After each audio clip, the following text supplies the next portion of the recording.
What is up, my batlings? It is me, Mr. Alibaps here, with a Minecraft tutorial video. I'll be showing you how to make a automatic Froglight farm.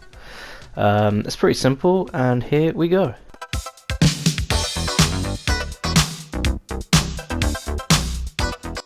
So the first thing you want to do is make sure that you actually have frogs in your world, and to do that, just go into your settings before you load up your world, scroll all the way down, and click on the wild update. And it's as simple as that. You press play, and then you want to find a bastion, specifically the bastions with the magma spawners in them. To make it a bit safer when making the farm, I recommend building a wall around the magma spawner to stop them from attacking you. You know, they get very annoying very quickly, and then you want to cover the floor and all the lava, just make it safe, kill all the piglins. And don't forget about the lava. This is quite deep as well. It's not just one block, it's about 3 blocks, so be cautious of that as well when doing this. So I've hopped over into my creative world to show you how to build this farm and just kind of give you the general idea of how it works. So the first thing you want to do is kind of box in the spawner here. You don't exactly have to use glass, but if you want to see what's going on, it's probably for the best. You want to make sure it's about 4 blocks out, and then build a square perimeter around it. Then you want to go up about 6 blocks and down about 6 blocks for now, and that will, when the magmas spawn in, they'll stay on the box. They won't jump around and escape, and yeah.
Once you're done, you should have something that looks a little bit like this. Again, you don't have to use glass. Afterwards, you want to put a flooring in. You don't have to use emerald blocks. It was just the first block I saw in my inventory, so I used it. But you just want to fill in the floor all nice there, and then you want to break every other block, creating a sort of like grid pattern.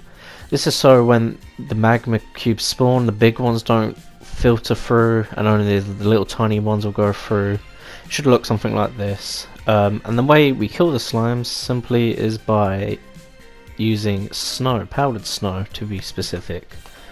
You just want to fill in all of the bottom floor here to make sure that all the medium ones stay dead. I think you only need to put 1 block down, but just to be sure, I have put just a row along the edge here as well for like the big ones and shit. So we're working down now. We're going to go about 2 blocks underneath from where the emerald layer is. Again, you don't have to use emeralds. This is going to be our frog room, so our frogs are going to be chilling. And then about 3 blocks under that wall, we're going to do a flooring here, and this is where our rail system's going to go. We're going to have a hopper minecart collection system that will filter into some chests for us. We'll have some hoppers on one edge like this. So when the minecart travels over the hoppers, they will be sucked up and collected and stored into a chest nicely for us to collect.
So you may have noticed I got things backwards at one point. It's better to do your layer for the frog flooring after you do your minecarts, just because it's easier.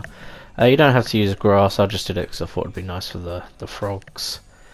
But so after you put this flooring here, you just quite simply add your frogs.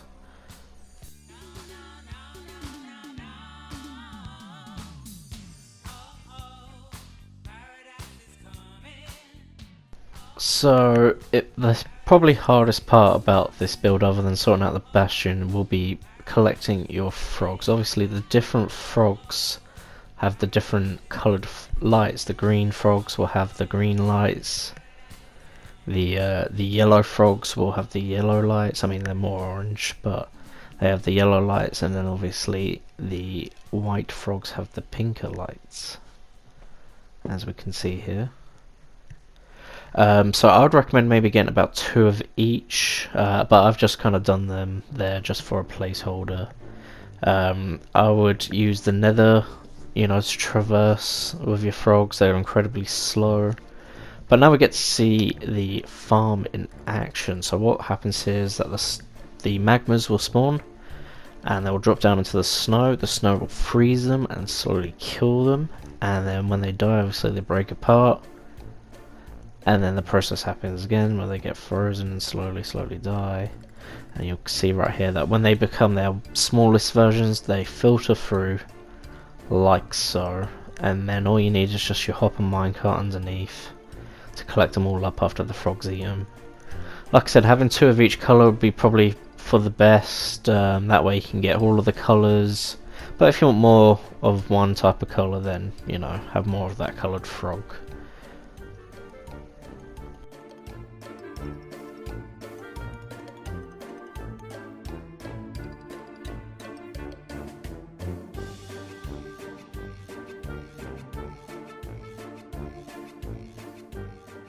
But yeah, there you have it. It's pretty simple. If you have any questions, please ask down in the comments. I hope this was easy enough to follow. Thank you for watching, and I will see you next time.